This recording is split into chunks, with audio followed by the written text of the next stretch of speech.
Hello বন্ধুরা, এই দেখুন আজকে আমের আচার হচ্ছে, মিষ্টি আমের আচার। টক ঝাল মিষ্টি। এর জন্য কি কি দরকার?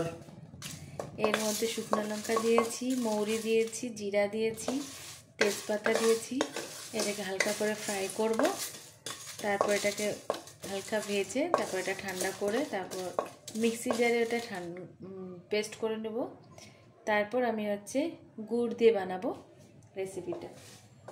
এখানে যে গুড় রাখা আছে, আখের গুড়,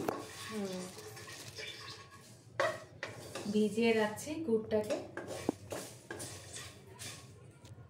চাল দিব, গুড়টা আস্তে আস্তে গলে যাবে। তারপরে এটা গুড়টাকে যখন গলে যাবে তারপর এটাকে হালকা করে একটা কোনো ছাঁকনি দিয়ে ছেঁকে নিচের যে সেটা ময়লাটা বের করে নেব। গুড়টাকে আমি জাল দিয়ে আমি করে নিয়েছি, এটা আখের গুড়ের দিয়ে করছি আমি। এখন আমি কড়াইয়ের মধ্যে তেল দিব, সরষের তেল দিব। সরষের তেলে আমের সেটা খুব সুন্দর ভালো হয়। এখন আমি সরষের তেল দিচ্ছি 50 গ্রামের মতন।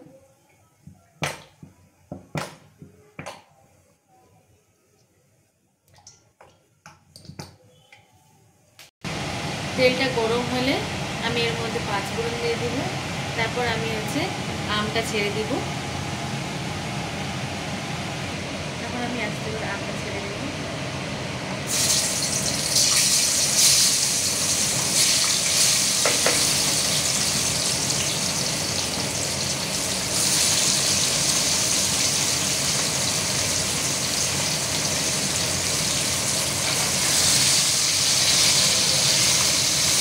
আমি যে গুড়টা রেখেছিলাম জাল দিয়ে, সেই গুড়টা দিয়ে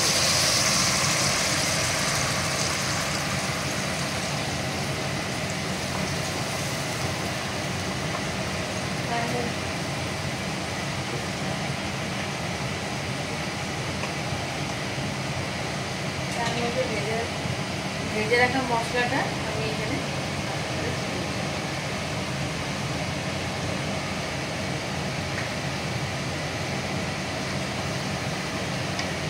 এখন জাল দিব।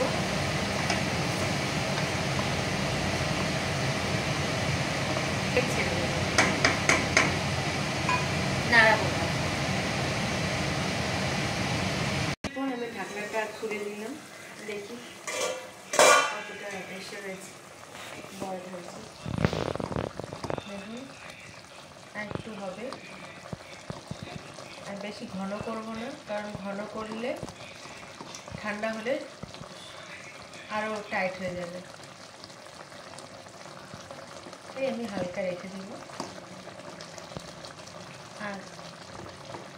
আর 10 মিনিটের মতন এটা করে এটা বয়েল করে রেখে দেব। 10 মিনিট হয়ে গেছে। আর আমি জল দিচ্ছি অনেকটা, একটা বলছিলাম যে টেনে নিবে। এখন আমি যে ভাজা মশলাটা করে রেখেছি সেই মশলাটা আমি আরও কড়াইতে ছিটিয়ে দিই। ছিটিয়ে দিয়ে আমি গ্যাস ওভেনটা বন্ধ করে দিই। হয়ে গেল আমার টক ঝাল মিষ্টির আচার। ঠান্ডা হয়ে গেলে তারপর একটু হালকা ভিনেগার দিয়ে দিব, যেন আমি সারা বছর রেখে খেতে পারি। দেখুন আমার আমের টক ঝাল মিষ্টির আচারটা।